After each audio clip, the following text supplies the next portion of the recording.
Som. Queridos, graça e paz, bom dia, bom estarmos aqui, ver um número muito expressivo de irmãos nessa manhã de domingo. Eu vi a dificuldade, não é, para Daniel iniciar a EBD, alguém ainda fazendo referência ao silêncio, porque os irmãos chegaram hoje bem. É bom por um lado, né? A dificuldade da gente entender que começou a EBD, mas é bom por um lado, sinônimo que os irmãos vieram com alegria, com entusiasmo, né? Conversando. Isso é bom porque a vida cristã não é apenas a formalidade do culto, conquanto ela exista e seja necessária. Eu tenho falado sobre isso aqui nas nossas reuniões, nos nossos momentos, né? Que a vida cristã tem o seu culto público, e esse culto público é formal, é um culto tradicional, no sentido de conter os ingredientes e os elementos de um culto, a exposição da palavra, o momento de cântico, de louvor. Mas a vida cristã também é essa informalidade, essa comunhão, esse relacionamento antes, pós o nosso momento de culto público, e que se estende também em nossas vidas aí, quando nós nos encontramos uns com os outros, quando nós partilhamos uma refeição, quando nós saímos juntos, quando nós choramos juntos. A vida cristã é essa intensidade que naturalmente nós devemos vivê-la. E muito bom ter aqui a presença dos queridos irmãos nessa manhã de domingo. Há alguns irmãos nossos que se encontram viajando, aproveitando esse período, porém nós temos muitos irmãos aqui na cidade, e louvamos a Deus pela vida de cada um de vocês. Queremos aproveitar, irmãos, para dar notícias da nossa irmã Patrícia Miguel. Alguns irmãos tomaram conhecimento, especialmente as irmãs da SAF, inclusive ontem o aniversário dela, né?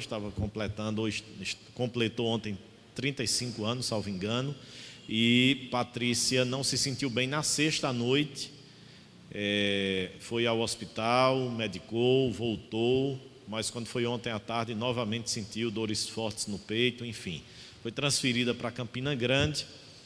Um primeiro atendimento no hospital de trauma, liberaram para que ela pudesse retornar. Quando saíram do hospital, ela novamente sentiu novas dores, e aí foi para um outro hospital, Antônio Tagino, em Campina Grande, e onde ela foi hospitalizada, internada, e está lá fazendo uma bateria de exames. Nosso irmão Miguel nos deu notícia agora há pouquinho, antes do início da EBD, que ela inclusive estava indo fazer novos exames. Então, o estado é estável. Os irmãos estejam orando por ela, orando também pelo nosso irmão Miguel e várias outras pessoas da nossa igreja que ou está a própria pessoa doente ou tem algum familiar seu enfermo e que precisa de cuidados. Os irmãos estejam lembrando de orar, de interceder, não é, por esses irmãos. O irmão Miguel, inclusive, passou praticamente a semana toda com o pai, hospitalizado lá em Campina Grande, no hospital da FAP, e mal chegou aqui já teve que retornar com a esposa, não é? Então os irmãos orem por ele também, para que Deus dê graça, o sustente, né? Renove as suas forças. Nós que já lidamos com hospitais, com internamento, nós sabemos quão desgastante é essa situação, mas que Deus dê graça àqueles irmãos queridos, tá bom? Nós teremos normalmente o nosso culto às 18 horas, estaremos aqui juntos para louvar e engrandecer o nome do nosso Deus. Lembrando aos irmãos sempre dos devidos cuidados, não é? O uso de máscara, a higienização de suas mãos ao chegar aqui no nosso espaço, o uso também dos banheiros. Sempre procure ter os devidos cuidados no enfrentamento que nós temos dessa pandemia, tá bom? Eu vou dar oportunidade à sala dos adolescentes e à sala das crianças, a menor, de 8 a 9, né, Simone? Não há alunos suficientes para que... De 4 a 5 vai funcionar. Não vai funcionar de 4 a 5.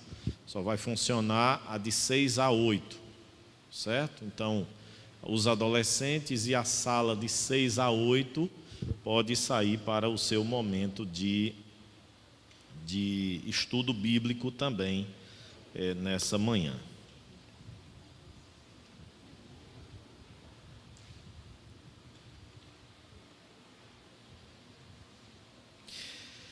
Queridos irmãos, nós, desde dezembro, nós temos trabalhado um pouco, até mesmo novembro, salvo engano, nós temos trabalhado um pouco sobre uma temática geral, embora abordemos de forma mais expositiva os textos, mas nós temos trabalhado de uma forma geral sobre o tema os encontros de Jesus. Encontros que Jesus teve com diversas pessoas, e encontros esses que nós aprendemos uma diversidade de lições, tanto a respeito da natureza humana, como a respeito da grandeza, da bondade, da misericórdia do nosso Senhor e Salvador Jesus Cristo. E eu quero, irmãos, a título de conclusão nessa manhã, porque, se Deus assim permitir, no próximo domingo, nós estaremos trabalhando uma temática que eu acredito ser importante para a vida da igreja. Nós intencionamos no próximo domingo começar alguns estudos, ainda que de forma mais breve e objetiva, porque o tempo não nos permite talvez nos alongarmos minuciosamente a temática, mas intenciono trabalhar com os irmãos um pouco sobre ideologia de gênero.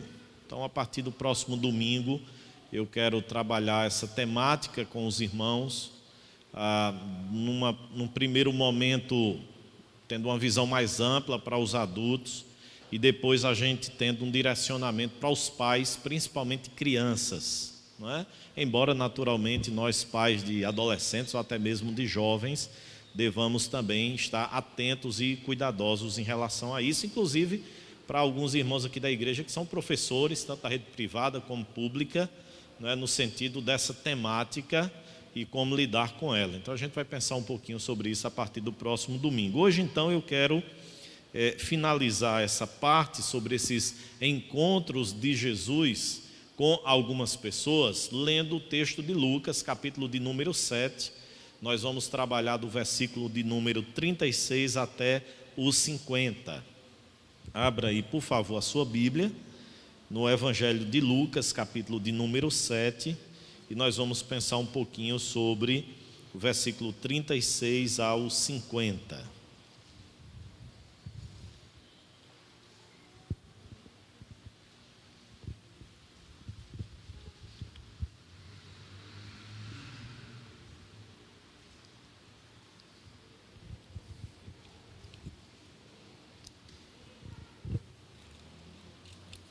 Todos os irmãos encontraram? Vamos fazer uma leitura alternada, responsiva. Eu vou lendo os versículos pares e os irmãos vão lendo os versículos ímpares. Convidou um dos fariseus para que fosse jantar com ele. Jesus, entrando na casa do fariseu, tomou lugar à mesa.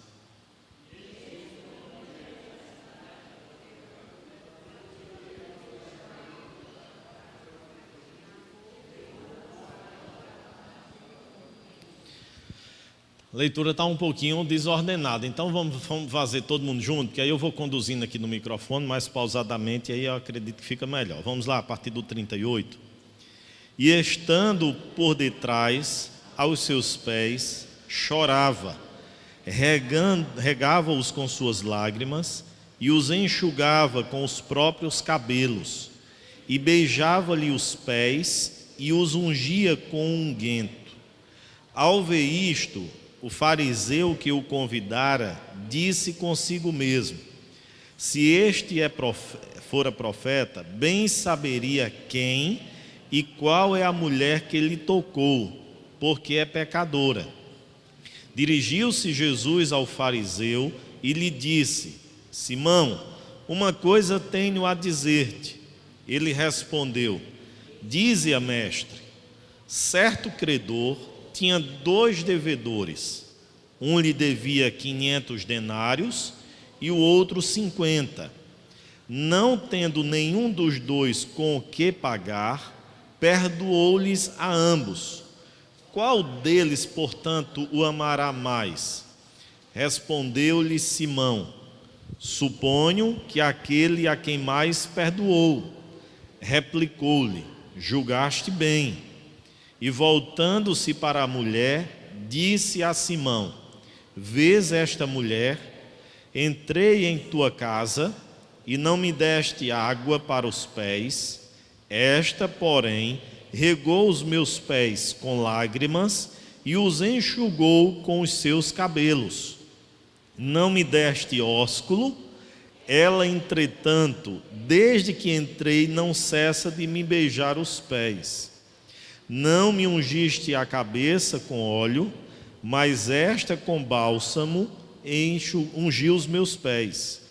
Por isso te digo: perdoados lhe são seus muitos pecados, porque ela muito amou. Mas aquele a quem pouco se perdoa, pouco ama. Então disse a mulher: perdoados são os teus pecados. Os que estavam com ele à mesa começaram a dizer entre si: quem é este que até perdoa pecados? Mas Jesus disse à mulher: a tua fé te salvou, vai-te em paz. Amém, queridos. Queridos, nós, quando olhamos para esse texto, nós encontramos num único momento, num único episódio, Jesus lidando com 2 tipos de pessoas. Por quê?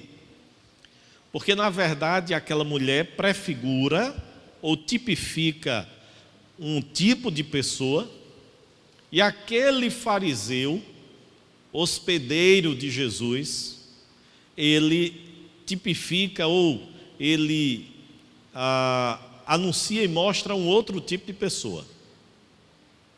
E é justamente no único episódio, queridos irmãos, que nós encontramos essas 2 pessoas as quais Jesus se encontrou com elas, e nós podemos naturalmente obter diversas aplicações ou lições. Como nós poderíamos rotular aquele que convidou Jesus para a sua casa? Como nós podemos rotular aquela mulher que, de uma certa maneira, intrometidamente, aquele famoso penetra, adentrou aquela refeição, aquela reunião, e teve também alguns comportamentos com Jesus? O homem, nós podemos chamá-lo de um homem dissimulado. E a mulher, nós podemos encontrar nela sinceridade. Então vamos ver, queridos irmãos, o primeiro encontro de Jesus, ou o encontro de Jesus primeiramente com o homem. Se os irmãos olharem para o texto, e peço que o façam, a primeira questão que nós encontramos aí é a referência de quem ele era. Nos diz o texto, no versículo de número 40, que ele era um homem chamado Simão. E quem era esse Simão? Nós sabemos muito pouco, queridos irmãos, a respeito dele. Por quê? Porque Simão era um nome muito popular naquela época de Jesus. Nós vamos encontrar Simão, não é? O Simão é uma forma grega do nome hebraico Simeão, foi um dos filhos de Jacó. Nós encontramos isso lá em Gênesis capítulo 29, versículo 33. E em Mateus 10, 2 e 4, nós encontramos a referência de 2 discípulos de Jesus que possuíam o nome de Simão. Um reconhecido por ser partidário dos zelotes, e o outro bastante conhecido, que foi Pedro, né? Simão Pedro. Encontramos também a referência a um Simão, que foi aquele que se encontrou com Jesus no momento em que ele estava na Via Crucis, ou seja, estava caminhando e carregando a cruz, inclusive ajudou ali o Senhor Jesus, foi obrigado a carregar a cruz de Jesus.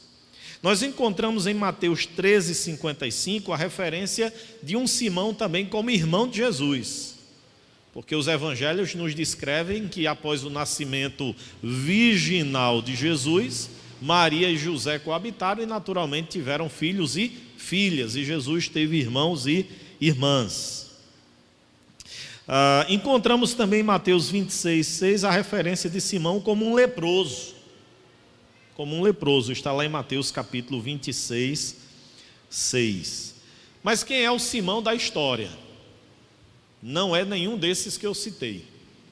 Não é nenhum dos irmãos de Jesus, não é nenhum daqueles que também foram discípulos de Jesus, né? Não é esse que carregou a cruz de Jesus.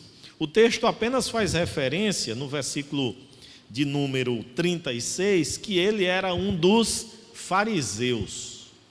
Se os irmãos olharem aí, o versículo de número 36 diz: convidou um dos fariseus para que fosse jantar com ele. Naturalmente, queridos irmãos, um fariseu era alguém extremamente zeloso das tradições religiosas. Então, quando se fala em fariseu, ou quando se faz referência a fariseu, a gente precisa entender que era uma seita dentro do judaísmo, extremamente radical e zelosa. Quem é o fariseu mais conhecido do Novo Testamento? Quem, irmãos? O fariseu mais conhecido do Novo Testamento? Paulo. Paulo foi um fariseu, né? E foi alguém extremamente zeloso das tradições dos seus pais. Quando ele faz referência a ele, ele diz: eu me avantajava aos da minha idade. Ou seja, era alguém extremamente religioso e observador das tradições judaicas, não é? E aí, queridos irmãos, nós encontramos esse fariseu chamado Simão se tornando um anfitrião de Jesus. Percebam que o versículo de número 36 faz referência a um convite que ele fez a Jesus. E ele fez esse convite para que Jesus fosse jantar na casa dele. O que é que nós devemos perguntar aqui? Por que esse fariseu chamado Simão, ele convidou Jesus para a sua casa? Por quê, queridos? Será que o objetivo dele era de fato expressar? E essa mosca está me aperreando aqui, viu? Borrifar o álcool? Deixa eu ver aqui se eu consigo fazer isso.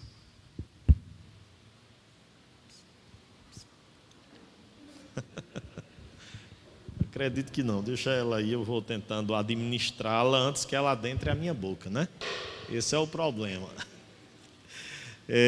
Mas vamos lá, irmãos.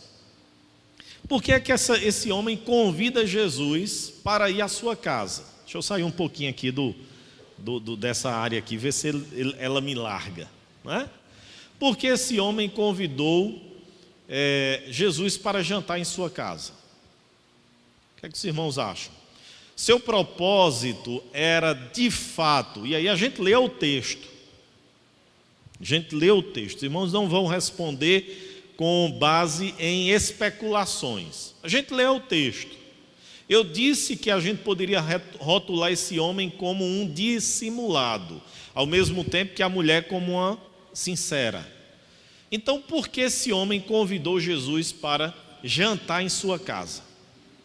Se ele não queria verdadeiramente expressar sua devoção, sua adoração a Jesus, qual era então a finalidade dele convidá-lo para jantar em sua casa?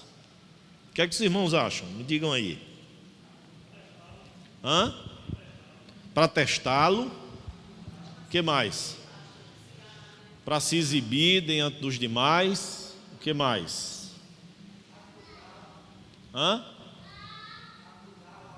Acusá-lo, não é? O que mais? Tem um sentimento, irmãos, que norteou muitas pessoas a se aproximarem de Jesus.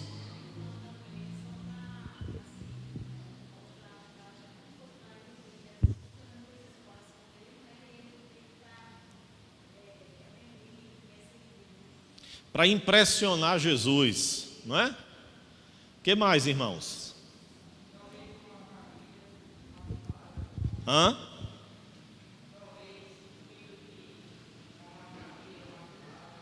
Sim.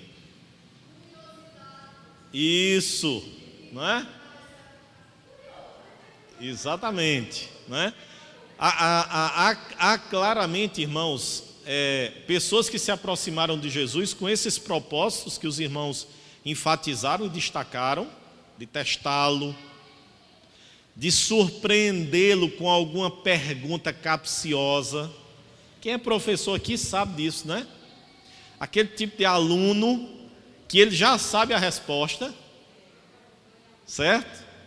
Mas ele faz de uma forma capciosa, sutil, tanto para testar o professor, como para tentar envergonhá-lo ou questioná-lo e confrontá-lo diante dos outros alunos, não é? Esses sentimentos marcaram muitas vezes os religiosos. Mas também, queridos, nós não podemos descartar a curiosidade de saber quem era Jesus. E aí a gente precisa olhar para o texto, capítulo 7 ainda. Essa é uma das importantes regras de hermenêutica, princípios de hermenêutica. Você, para interpretar o texto, você precisa olhar o contexto imediatamente anterior e o contexto imediatamente posterior. Não pince o texto do nada ali, ignorando o seu contexto tanto histórico e cultural como imediato. E aí, quando a gente vê o capítulo de número 7, o versículo de número 11 diz que Jesus curou, ou ressuscitou o filho da viúva de Naim. Jesus está, queridos irmãos, introduzindo o seu ministério.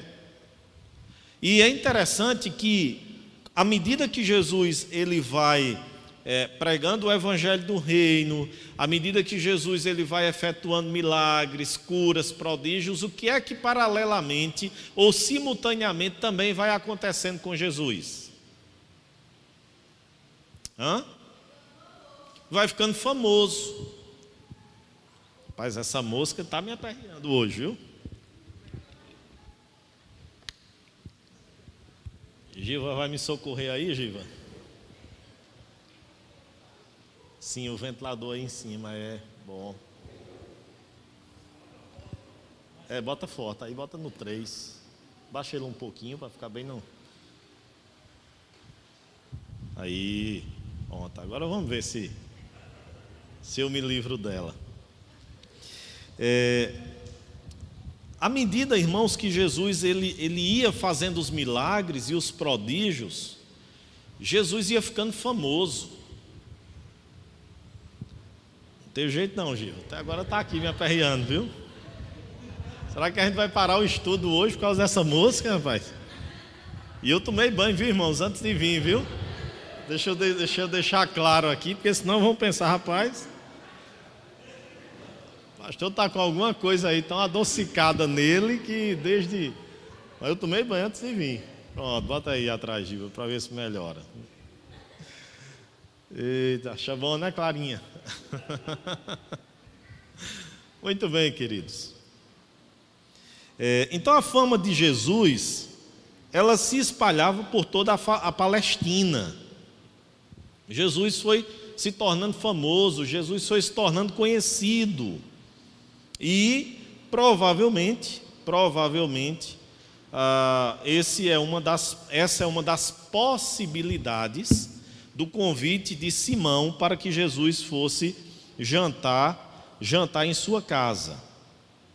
E aí a outra questão, irmãos, que nós podemos destacar aqui, é aquela que os irmãos aqui, outros, levantaram: testar, não é? Surpreender Jesus, pegar Jesus com uma pergunta capciosa e envergonhá-lo, certo? Essa é uma das possibilidades também. Outros textos, não é, dos evangelhos revelam intenções parecidas, como quando Jesus conta a parábola do bom samaritano. Eis que certo homem, lá em Lucas 10, 25, eis que certo homem, intérprete da lei, se levantou com o intuito de pôr Jesus à prova e disse-lhe: mestre, que farei para herdar a vida eterna? Percebem qual é a intenção, o objetivo? Não é saber de Jesus sinceramente, ainda que, diante da resposta de Jesus, a aceitação não fosse das melhores. Vamos nos lembrar daquele homem ou jovem rico, não é, que perguntou a Jesus: o que é que eu posso fazer para herdar a vida eterna? E Jesus disse: pegue tuas propriedades, né, obedece os mandamentos. Senhor, eu obedeço todos. Pois pegue tuas propriedades e bens, venda, distribua entre os pobres, depois siga-me. O texto nos diz que aquele homem saiu como? Entristecido, contristado. Mas a intenção inicial dele não era pôr Jesus à prova. Era de fato tomar conhecimento a respeito do que fazer para herdar a vida eterna. Então, mesmo que a reação da pessoa frente à resposta de Jesus fosse adversa, algumas pessoas se aproximaram de Jesus e fizeram perguntas sinceras. Não é o caso dessa referência aqui de Lucas 10, 25. O propósito era fazer com que Jesus fosse posto à prova. Era uma pergunta capciosa.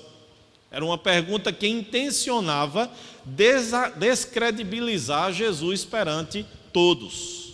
Essa era a intenção. E aí, queridos, Simão poderia ter sido comissionado por seus pares para espionar Jesus, tentando pegá-lo em alguma falta, alguma contradição que pudesse desacreditá-lo diante do povo, ou então incriminá-lo diante da lei.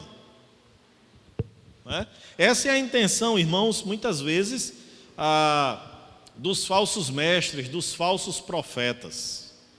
Eles atacam diretamente a figura do líder ou da liderança, para que ela descredibilize, para que eles descredibilizem a liderança, e aí, consequentemente, a comunidade que está seguindo aquela liderança, ela possa se dispersar. Vamos nos recordar do apóstolo Paulo? Quando Paulo confronta o problema que estava acontecendo lá em Corinto, na segunda carta, que a gente sabe que Paulo intencionou fazer uma visita à igreja de Corinto e a igreja não o recebeu muito bem. E na segunda carta ele revela isso, porque ele diz que aqueles irmãos tinham causado tristeza ao seu coração. E por que foi que Paulo não foi bem recebido ali? Porque ali surgia um grupo de falsos apóstolos, que atacavam diretamente a autoridade de Paulo, com a intenção de desacreditá-lo, descredibilizá-lo. Aí ele faz defesa, é tanto que ele pergunta assim, há um texto belíssimo em 2 Coríntios, quando Paulo diz assim: preciso de cartas de recomendação, como fazem os demais. Aí Paulo faz referência aos falsos apóstolos, que apresentavam um currículo vitae. E Paulo diz: eu preciso disso, vocês mesmos são carta viva de Deus. Paulo estava dizendo: irmãos, eu não preciso de nenhum documento que ateste a minha autoridade, porque vocês mesmos sabem que o ensino que eu vos transmiti é o ensino bíblico, verdadeiro, real, porque ele transformou a vida de vocês. Quando ele escreve a sua carta aos Gálatas, da mesma maneira, os judaizantes que estavam lá naquela região do sul da Galácia, eles estavam dizendo que Paulo não era apóstolo, porque Paulo queria agradar a gregos e troianos. Ou, na linguagem bíblica, Paulo queria agradar a judeus e a gentios. Para os judeus ele pregava o rigor da lei, mas para os gentios ele era frouxo, porque ele não impunha o quê? A circuncisão, porque ele não impunha a observação da questão da dieta judaica. E aí Paulo começa o seu capítulo de número 1 da carta aos Gálatas dizendo assim: procuro eu favor humano? Procuro eu agradar aos homens? Se assim o fosse, não seria servo de Cristo. O evangelho que eu prego a vocês é o evangelho da graça, é o evangelho que transforma, é o evangelho que liberta. Agora, esse outro que estão anunciando a vocês não é o evangelho. E a minha admiração, diz Paulo, é que vocês estejam passando do evangelho da graça para um outro evangelho, isso de forma tão rápida. Ó Gálatas insensíveis, ó Gálatas insensatos. Então, queridos irmãos, a intenção dos movimentos religiosos da época de Jesus sempre foi descredibilizá-lo, sempre foi surpreendê-lo em alguma falta, sempre foi pegá-lo em alguma contradição, sempre foi tentar pegá-lo numa blasfêmia contra a lei de Moisés. O que foi que fizeram com Estevão lá no livro de Atos? Quem tem lido o livro de Atos sabe disso. Disseram que Estevão estava o quê? A pregação de Estevão, ela era o quê? Uma blasfêmia à lei de Moisés. Ou seja, tentaram, e no caso de Estevão, a acusação teve prosseguimento, assim como a de Jesus também, porque os religiosos tramaram tudo aquilo para naturalmente crucificá-lo. Então, queridos, curiosidade e uma espécie de armadilha, os sentimentos que talvez estivessem ali no coração de Simão, aquele fariseu, quando convidou Jesus para jantar em sua casa. Outra questão aqui importante, a preocupação com a opinião do mundo. Simão não fez, queridos irmãos, nenhuma questão. Olha como é a contradição. Porque ele quem convidou Jesus para jantar em sua casa. E como anfitrião, como hospedeiro, ele tinha algumas obrigações e algumas responsabilidades. Ele as cumpriu? Não. Então Simão não fez nenhuma questão de tratar Jesus bem diante dos outros.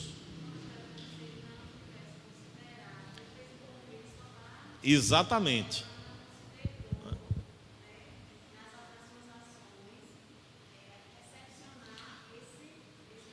Tratar Jesus com a dignidade de qualquer outro convidado. Nem isso ele fez. Não é tratar Jesus como um super convidado, como de uma certa maneira, naquele episódio lá de Jesus em Betânia, Marta e Maria, Marta quis, tratar Jesus da melhor maneira possível, porque ali era um hóspede extremamente ilustre. Não é essa a situação. Não é essa a situação. Ele não trata Jesus com o mínimo de dignidade a que um hóspede normal e comum, ele naturalmente deveria ser tratado. E Jesus deixa isso muito claro, porque naquela época, queridos irmãos, alguns comportamentos deveriam ser praticados pelo hospedeiro, pelo anfitrião. Exemplo: o convidado deveria ser recebido com um beijo. Lembram que no texto aqui no capítulo 7, Jesus faz referência que ele não, versículo de número 45, não me deste ósculo, não é? Questão do ósculo santo, ou da saudação com ósculo, culturalmente, queridos irmãos, era uma maneira de se cumprimentar naquela época, era com um beijo. Na nossa é assim? Não. Na nossa não, é uma questão de cultura. O que era mais? Os pés deveriam ser lavados. Os irmãos, não está aqui, mas os irmãos lembram aqui da nossa mesa e da sua mesa em sua casa, não é? Como é, queridos irmãos, a altura da nossa mesa em casa? Ela é razoavelmente alta, não é? Porque nós precisamos inclusive de cadeiras para nos sentarmos e partilharmos ali uma refeição. Na época de Jesus não era assim. As mesas eram baixinhas. E as pessoas, quando iam comer uma refeição, elas ficavam sentadas no chão, ou num tapete, né? Algo que colocava-se no entorno da mesa, para que a pessoa se sentasse e pudesse ali partilhar uma refeição. Daí a necessidade de fazer o quê? Lavar os pés. Por quê? Porque não andava naquela época também com os sapatos que nós usamos, com botas, eram sandálias, chinelos, não é? E as estradas não eram pavimentadas como as nossas, com calçamento, com asfalto. Quem mora em casa onde ainda não é calçado, né? não tem calçamento, nem tem asfalto, sabe como é. Se você anda um pouquinho ali naquele trecho, cheio de poeira os pés. Então naquele período era assim. Daí a necessidade de lavar os pés, porque era uma forma de higiene, uma forma de limpeza, para que a pessoa se sentasse ali na mesa, ou se sentasse no chão ali pertinho da mesa, e ele tivesse os seus pés limpos. A sua cabeça era também ungida com óleo. E é interessante que Simão não faz absolutamente nada disso com Jesus. Jesus deixa claro, no versículo de número 44, entrei em tua casa, olha aí o que diz o texto, não me deste água para os pés, para lavar os seus pés, costume natural. Versículo de número 45, não me deste ósculo, não me beijaste, certo? Versículo 46, não me ungiste a cabeça com óleo, não é? Aquele comportamento que era necessário quando você convidava alguém à sua casa. Nenhum desses foi feito por Simão. Então, Simão não tinha realmente a intenção de hospedar Jesus dignamente. Ou ele estava apenas curioso para ver quem era Jesus, aquele que tinha ressuscitado o filho da viúva de Naim, aquele que a sua fama o precedia, percorria toda a Palestina, ou com o propósito apenas de uma armadilha para ele, para que pudesse ser pego em alguma contradição, para que ele pudesse ser pego em alguma falta, não é? Então, esses sentimentos certamente marcaram ali o coração de Simão ao convidar Jesus para a sua casa com o fim de fazer uma refeição, um jantar. Agora, queridos, diante de Jesus, o que é que nós podemos perceber aqui? Primeiramente, um relacionamento de aparência, né? Como Genice destacou, a questão de impressionar. Simão convida Jesus para o jantar e o chama de mestre. Observe o versículo de número 40. Dirigiu-se Jesus ao fariseu e lhe disse: Simão, uma coisa tenho a dizer-te. Ele respondeu: dize-a, mestre. Dize-a, rabi. Dize-a, mestre, o que é que o Senhor tem a dizer? Percebem, irmãos, como ele, num primeiro momento, dá a ideia. Olha como vai tendo a contradição entre aquilo que de fato estava dentro da sua vida e aquilo que externamente ele manifestava com Jesus. Sim, dizia mestre, mas ao mesmo tempo não lavou os pés, não ungiu a cabeça e não o beijou quando chegou em sua casa. O que mais? Falta de amor. Esse desprezo prático de Jesus, na verdade, é interpretado como sendo falta de amor. E aí Jesus, como realmente o mestre que foi, ele aproveitou aquele momento e pensou uma parábola e contou ali. Qual é a parábola? Está aí no versículo de número 41 e 42. Certo credor tinha 2 devedores. Um lhe devia 500 denários e o outro 50. Aí o credor resolveu perdoar, não é? Nos diz o texto aí que o credor, não tem nenhum dos dois com que pagar, perdoou-lhe a ambos. Aí Jesus pergunta: qual deles, portanto, amará mais? O que devia 500 ou o que devia 50?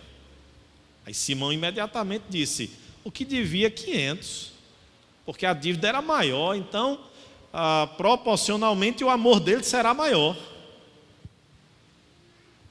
Mas ao mesmo tempo, queridos, esse homem agia de uma maneira como se ele não estivesse em dívida com Deus. E ele entende isso pela maneira como despreza aquela mulher,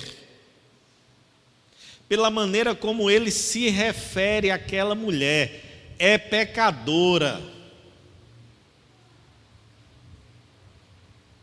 Ele entendia que aquela mulher ela era pecadora, mas que talvez ele não estivesse em nenhum débito com Deus. E falta de conhecimento, né, queridos? O que faltava naquele homem sobrava em Jesus, não é? Conquanto ele não conhecesse verdadeiramente quem estava na casa dele, Jesus o conhecia profundamente.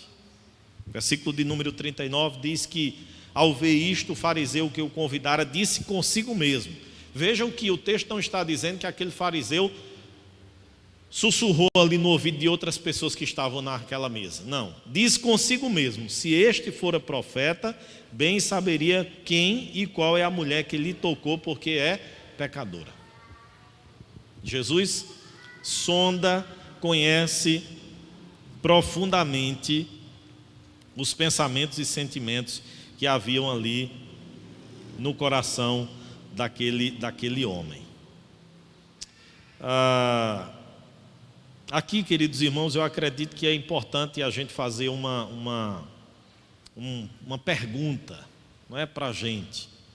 E a pergunta é o seguinte: será que nós também não arrogamos ter nos encontrado com Jesus, mas o nosso coração ainda esteja dominado por um senso de justiça própria, capaz de fazer com que os nossos dedos coçem apontando para os erros, para os defeitos da vida alheia? Eu não sei quantos irmãos ouviram, acompanharam ontem a Consciência Cristã à noite, mas acredito que tem lá disponível no YouTube gravado. Se os irmãos puderem ir lá nas preleções de ontem à noite, que foram 2, assistam a primeira, que é do pastor Sérgio Queiroz, da Igreja Batista, ou da Igreja Cidade Viva, que é uma igreja de linha batista de João Pessoa, que inclusive é procurador federal e hoje trabalha junto ao governo federal, não é? Na Secretaria acredito que de Direitos Humanos, alguma coisa do tipo. Ele faz uma exposição daquele momento em que Jesus fala a respeito de trave de cisco. Muito, muito, muito, muito boa. Vale a pena os irmãos irem lá no YouTube e assistirem e ouvirem. Porque o pastor Sérgio discorre justamente nessa ideia do respeito ao ser humano, porque ele foi feito à imagem de Deus, que é o tema esse ano da consciência cristã. De podermos não concordar com as práticas do ser humano, mas que devemos tratá-lo com dignidade, porque ele é feito à imagem e semelhança de Deus. Esse é um ponto, irmãos, importante, porque nós confundimos muitas vezes o que significa o ser humano em seu estado de pecado, de queda, com o ser humano como imagem e semelhança de Deus. E o tratamento que nós devemos ter ao ser humano, ainda que discordemos das suas práticas. O que é que nós muitas vezes fazemos? Nós desprezamos o ser humano por discordarmos das suas práticas. Nós os tratamos com desprezo por discordarmos de práticas que porventura eles tomem. E aí Jesus deixa claro lá que ninguém tem o direito de fazer isso. E irmãos, eu aproveito aqui para fazer a mesma aplicação que o pastor Sérgio Queiroz fez ontem à noite. Nós, como igreja, muitas vezes somos extremamente legalistas. Eu fico a pensar que se nós exigíssemos da nossa própria vida 10 ou 20% do que nós exigimos dos outros, Monteiro seria diferente. É porque nós exigimos demais dos outros e somos extremamente lenientes com a gente mesmo, com os nossos pecados, com as nossas falhas, com as nossas negligências. Em contrapartida, os nossos dedos estão ávidos para apontar os erros e os defeitos dos outros, para condená-los, inclusive para tratá-los com indignidade. Deixa eu abrir um parêntese aqui também. Eu tinha muita vontade, irmãos, não o fiz porque na época, eu ouvindo essa semana o reverendo Hernandes, não é, fazendo dicas de livros lá na Consciência Cristã, na quinta-feira à noite, ele dizendo que na época que ele cursou o seminário, né, no final da década de 70, início de 80, ele disse que nem a teologia que a gente usa no seminário, teologia sistemática, que é de Berkhoff, de Luiz Berkhoff, a teologia clássica que nós usamos, nem a teologia de Berkhoff tinha em português, era em inglês ou espanhol. Não é? Na minha época já tinha em português, não é? Mas ainda tinha, e é porque a minha época já é mais recente, 2003, mas a gente ainda tinha, quando se voltava para as línguas originais, a gente ainda tinha muita coisa em inglês, então a gente tinha que traduzir, às vezes, do hebraico para o inglês e do inglês para o português, ou quando tinha a tradução lá, a gente tinha que entender no hebraico, no inglês, para depois para o português, a luta que era. Hoje, irmãos, material vasto, você já encontra direto do inglês, ou do hebraico direto para o português, do grego direto para o português. Ou seja, nós temos muito material aí disponível, muito material pronto, acessível para o nosso conhecimento, para o nosso enriquecimento.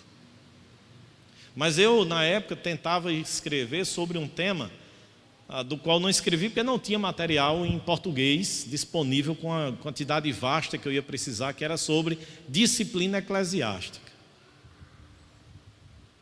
E o meu tema era uma pergunta muito simples: exclusão ou restauração? E se nós observarmos direitinho, a disciplina eclesiástica praticada pelas igrejas, elas visam a exclusão do indivíduo. Por quê? Porque a partir do momento que nós tomamos conhecimento da falta de alguém, nós condenamos essa pessoa.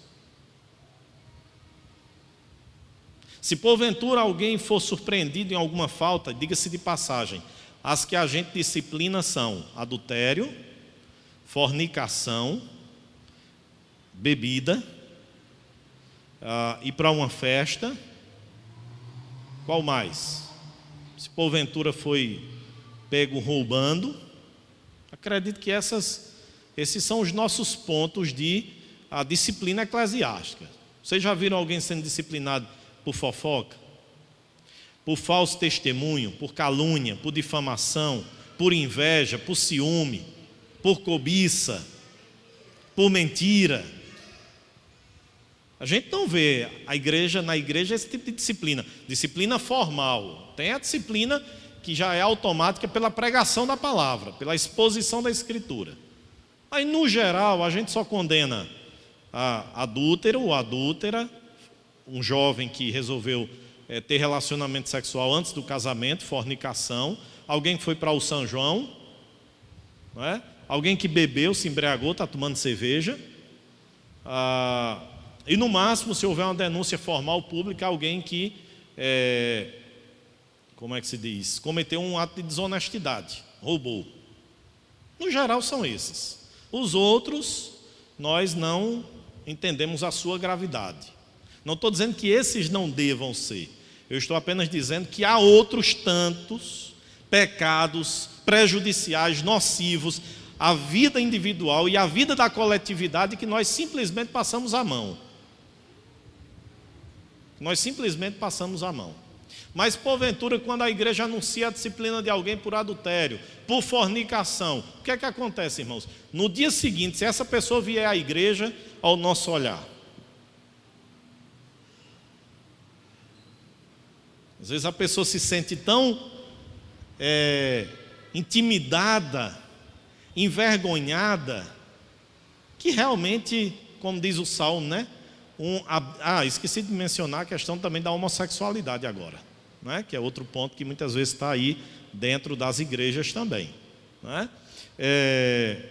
A pessoa se sente tão envergonhada que aí faz como o Salmo: um abismo chama outro abismo. A pessoa já está quebrada e nós terminamos de destruí-la com o nosso olhar, com as nossas palavras, com os nossos comportamentos, nos sentindo extremamente fariseus. E deixando de levar em consideração que aquele indivíduo, ele é a imagem e semelhança de Deus, conquanto nós não aprovamos as suas práticas. E infelizmente, queridos irmãos, deixa eu ser bem claro, aqui na nossa igreja tem muito disso. Eu me lembro de uma pessoa aqui da igreja, quando uma certa feita chegou para mim querendo que eu proibisse uma certa família de vir à igreja, porque no mundo estava dizendo que ela fazia parte da nossa igreja, mas que todos os anos no São João essa pessoa contrata um camarote. E aí a pessoa disse para mim: pastor, o senhor tem que proibir essa pessoa de ir para a igreja. Tem que pedir para deixar de ir, porque está envergonhando a igreja. Olha o ar de legalismo, de julgamento, de farisaísmo, de superioridade. Primeiro, a pessoa não é membro da igreja. A igreja é uma instituição e um local público, irmãos. Conquanto ela tem administração privada, mas é um lugar público. Ou seja, aberto e acessível a qualquer pessoa que queira vir. Nós não podemos privar alguém, principalmente se respeitosamente se comporta no ambiente de culto. A gente pode, porventura, tirar alguém daqui se estiver dispersando, né, a atenção da membresia, se estiver causando algum tipo de tumulto. Mas, no geral, a igreja é esse lugar onde todas as pessoas são chamadas a virem.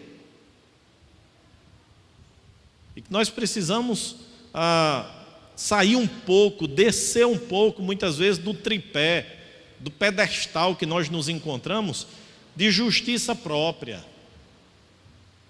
E só quando nós fazemos isso e entendemos a gravidade do nosso pecado, entendemos a salvação imerecida da nossa vida, é que nós começamos a olhar para outras pessoas e, ainda que discordemos das suas práticas, tratarmos estas pessoas com respeito, com dignidade.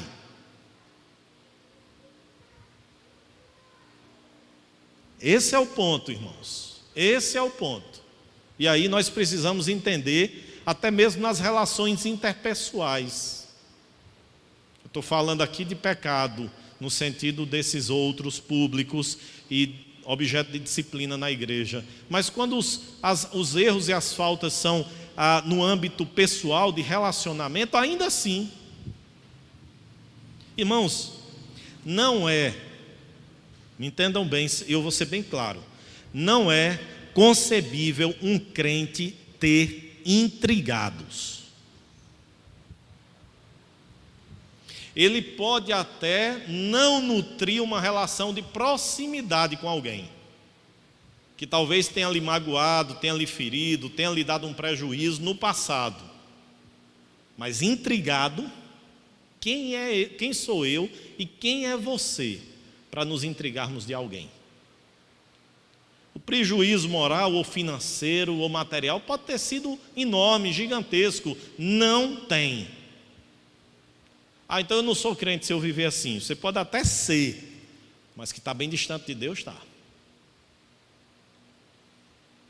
Bem distante de Deus está. Em comunhão com Deus não está, não. Comunhão com Deus significa que nós lutamos contra esses outros pecados, de adultério, de fornicação, de festa, de bebedeira, de roubar, de ser desonesto, de ser homoafetivo. Nós podemos até lutar contra isso por um lado, e devemos, mas por outro, não significa que temos o direito de ser melhores do que alguém e tratar as pessoas com indignidade. Esse é um ponto que eu acredito que a gente precisa entender, irmãos. Enquanto a igreja não entender, sempre nós deixaremos soldados feridos ao longo da nossa caminhada e ao longo da nossa jornada. Então, esse ponto aqui que eu queria, ao analisar esse texto, perceber, porque foi assim que esse homem se comportou, com um senso de justiça própria. Se Jesus soubesse quem era essa mulher, ele sabia que ela é pecadora. E aí vamos olhar para a mulher? Vamos olhar para a mulher, porque o texto também, irmãos, não faz muita referência a respeito dela, no sentido de dar detalhes. Menciona apenas como pecadora. Provavelmente, se tratava aqui de uma prostituta. Provavelmente se tratava aqui de uma prostituta. Mas o que nos é interessante, queridos, é que ela era e poderia ser uma prostituta, mas uma prostituta redimida. Uma prostituta lavada pelo sangue de Cristo, perdoada, transformada, restaurada. Por quê? Porque ao invés de tratar Jesus com desprezo, como aquele fariseu chamado Simão o tratou, o que foi que ela fez? O comportamento dela foi totalmente diferente. Não é? Primeiro, irmãos, ela não se preocupou em adentrar aquele lugar e demonstrar toda a sua devoção a Jesus. Ela simplesmente chegou ali e adentrou aquele lugar e demonstrou a sua total devoção, rendição a Jesus. Deixa eu mencionar como era, queridos irmãos, as festas e os jantares e as refeições naquele período. Era comum vizinhos permanecerem nos arredores da casa, mesmo porque muitas salas de jantar elas eram abertas, permitindo que olhares curiosos fossem satisfeitos. Então as salas elas eram abertas e os vizinhos ficavam ali no entorno olhando. Não era privado, reservado como hoje nas nossas casas. E por outro lado, queridos, aquela mulher não se contentou com a possibilidade de ver Jesus à distância. Ela não se contentou com ver apenas Jesus lá na sala da casa de Simão comendo uma refeição.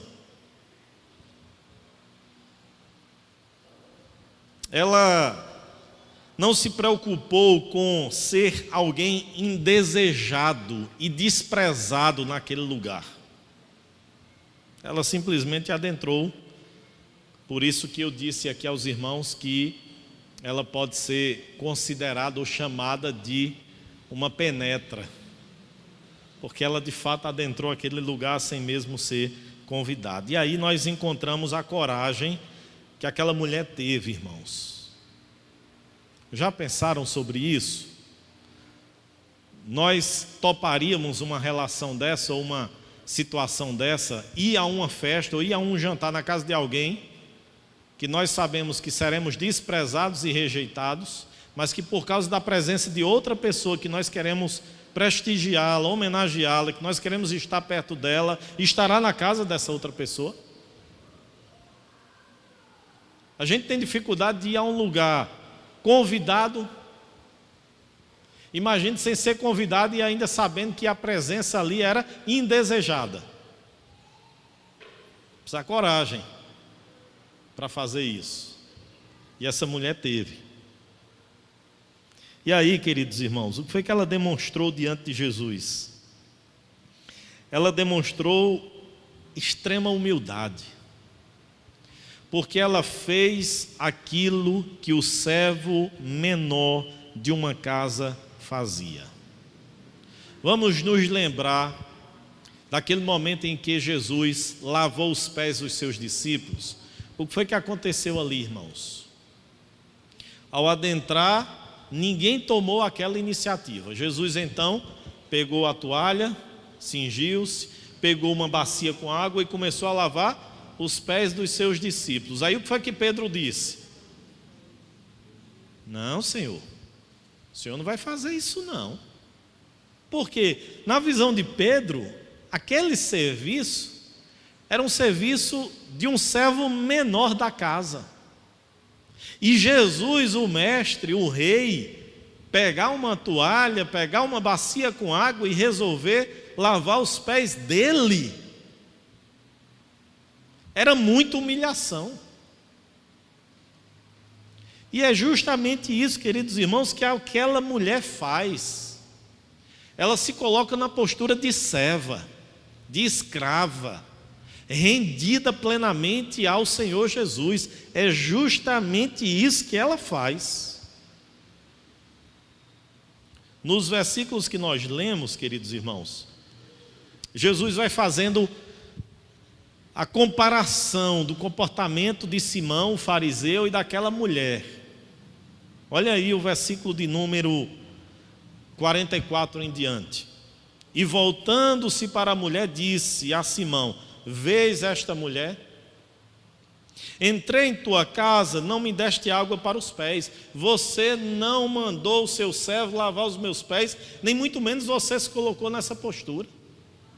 Sim. Sim. Exatamente. O 38, por trás, o que foi que, aos seus pés, o que foi que ele fez? O que foi que ela fez? Chorava, regando-os com suas lágrimas e enxugando com os seus próprios cabelos. Beijava-lhes os pés e ungia com unguento. Aí no versículo 38 ele faz, aliás, 44, ele vai fazendo a comparação. Esta, porém, regou os meus pés, não foi com água não, foi com lágrimas. Enxugou, não foi com a toalha não, foi com os seus próprios cabelos. Não me deste ósculo, não me beijou, não me cumprimentou devidamente, Simão. Ela, o que foi que ela fez? Ela beijava, não era o meu rosto não, beijava os meus pés. Versículo 46, não me ungiste a cabeça com óleo, mas esta com bálsamo me ungiu os meus pés. E aí Jesus prossegue, dizendo que os pecados daquela mulher estavam perdoados. Percebem, queridos, como mesmo aquela mulher tendo uma prática pecaminosa, desagradável, abominável diante de Deus, a prostituição, agora redimida, agora transformada, agora rendida, o que é que ela tem? Tem o perdão de Cristo, tem a transformação da sua vida. Nós confundimos, irmãos, conivência, que é uma coisa totalmente diferente, com companheirismo, com ajuda.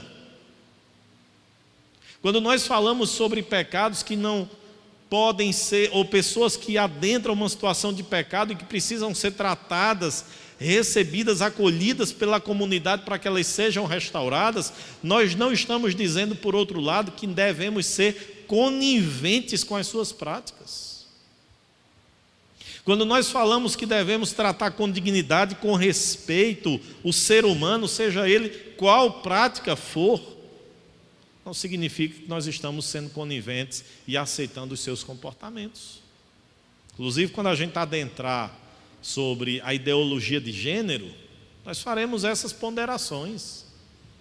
Alguém decidir escolher para a sua vida uma prática sexual diferente daquela que biologicamente ela foi feita, ela foi criada por Deus, é um direito nosso da discordância, mas não do tratamento indigno, de menosprezo, de desdém, de rejeição àquela pessoa.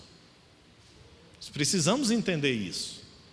E é justamente aqui nós vemos nessa mulher, extremamente quebrantada diante do Senhor, transformada, redimida e perdoada.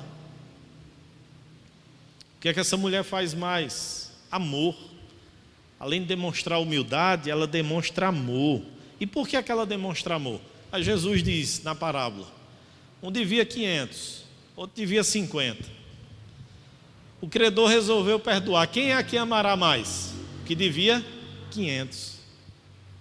Se os pecados dessa mulher fossem muitos, e num número superior ao do Simão, fariseu, aqui ela está demonstrando justamente um amor ainda maior.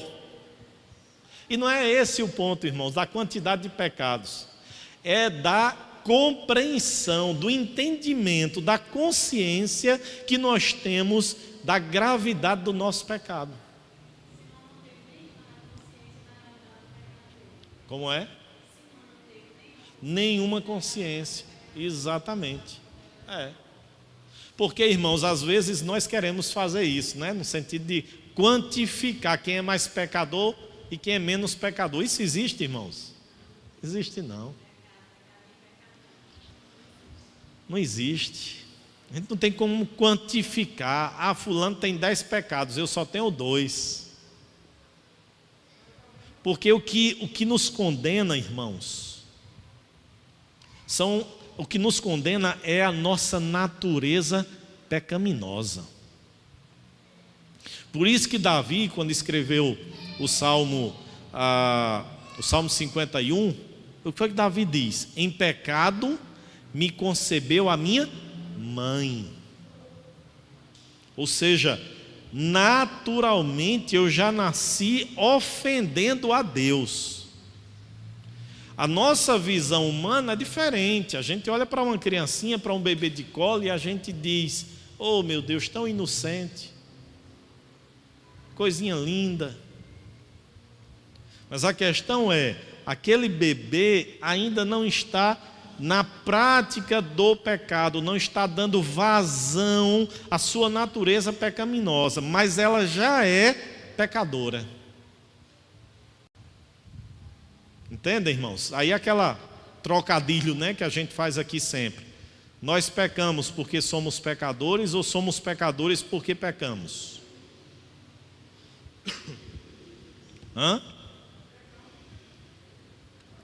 Nós somos pecadores porque pecamos ou nós pecamos porque somos pecadores?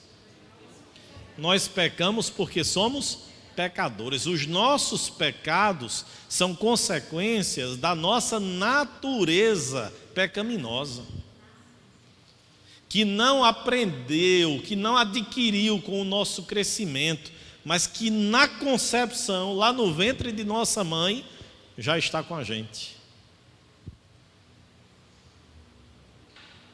Então não há como quantificar pecado. Nós amamos a Deus à medida que nós compreendemos a gravidade do nosso pecado. Aí vem a questão anterior que eu estava tratando. O legalista, o que tem um senso de justiça própria, ele termina no final não amando tanto Jesus. Por quê? Porque ele acredita que a sua salvação foi porque ele não é tão depravado como outras pessoas. Que o perdão que ele recebeu é porque, de uma certa maneira, ele já era uma pessoa boa. Olhe como nós usamos sutilmente esse conceito. Rapaz, fulano é uma pessoa tão boa, só precisava se converter. A gente não diz isso? A gente diz isso com algumas pessoas que nós conhecemos, amigos ou familiares. Rapaz, fulano é tão bom, só precisa se converter. Que a gente entende que aquela pessoa tem comportamentos tão bons que o que lhe falta é apenas a conversão. Mas aí a gente olha para crimes hediondos, a gente olha para a marginalidade, a gente olha para a corrupção e a gente pensa assim: esses miseráveis. Tem diferença, queridos irmãos, diante do trono de Deus? Tem não. Porque tanto naquela pessoa que a gente julga ser boa, a natureza pecaminosa ainda adentra e habita e domina e comanda a sua vida, como em alguém que comete crimes e atos extremamente hediondos que nós repudiamos. Porque se não fosse assim, a salvação seria meritória. Mas não é, a salvação é graça, é favor imerecido, e aí graça nos nivela. A graça é para alguém que moralmente nós consideramos como uma pessoa boa, mas a graça é para alguém também que nós vemos ter cometido práticas extremamente repulsivas. Daí nós voltamos ao início lá. Eis que trago a vocês boa notícia, o evangelho é boa nova, que precisa ser pregado nas melhores famílias, mas que precisa ser pregado nos presídios, nas cadeias, nos prostíbulos. Entende, irmãos? Esse é o evangelho que nos nivela. E aí sim, quando eu compreendo que eu sou tão pecador e merecedor do inferno, como alguém que talvez tenha cometido um estupro, tenha cometido um assassinato, tenha sido corrupto e desviado milhares e milhares de dinheiro do poder público, tanto quanto essa pessoa, eu sou merecedora do inferno, mas Deus, pela sua graça, me perdoou e resolveu perdoar essa pessoa também. Isso nos nivela. Isso nos nivela. Agora, se nós temos um senso de justiça própria, aí não. Aí nós vamos olhar assim e dizer: mas Jesus, se o Senhor soubesse quem é esse figura aí. Mas Jesus, se o Senhor soubesse quem é essa daí,essazinha. Se a gente tiver esse senso de justiça própria, a gente vai olhar para os outros com desdém. E aí, quando outros fracassarem em sua jornada e caminhada cristã, nós iremos olhar com repúdio, nós iremos olhar com recriminação, com desprezo, que nem o próprio Jesus fez isso. Percebe, irmãos, aqui o que eu estou enfatizando não é o antinomismo. O que é o antinomismo? O antinomismo é uma vida sem lei, é uma vida sem regras, é uma vida sem obediência. Jesus não ensinou o antinomismo, mas também não ensinou o legalismo. A gente precisa ter cuidado para ficar no equilíbrio, no Evangelho. O Evangelho é o equilíbrio.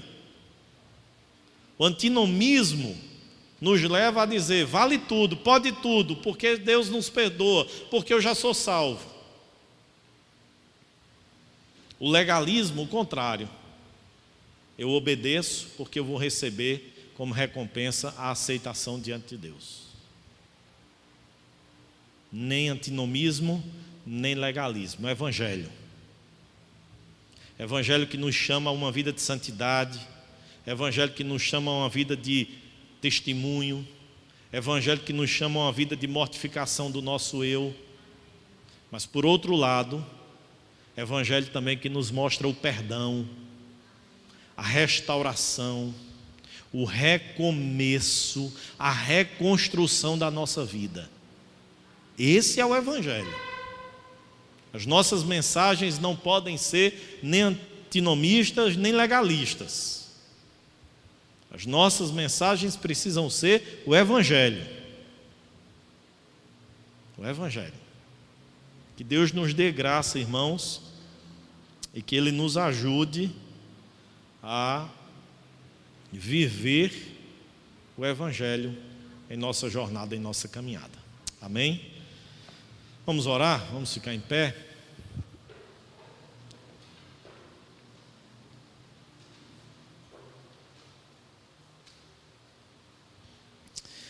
Deus amado, nós te louvamos, te agradecemos por essa manhã de domingo, pela vida de cada irmão, de cada irmã que está aqui presente, por aqueles que também acompanham virtualmente, que o Senhor os acolha, os abrace.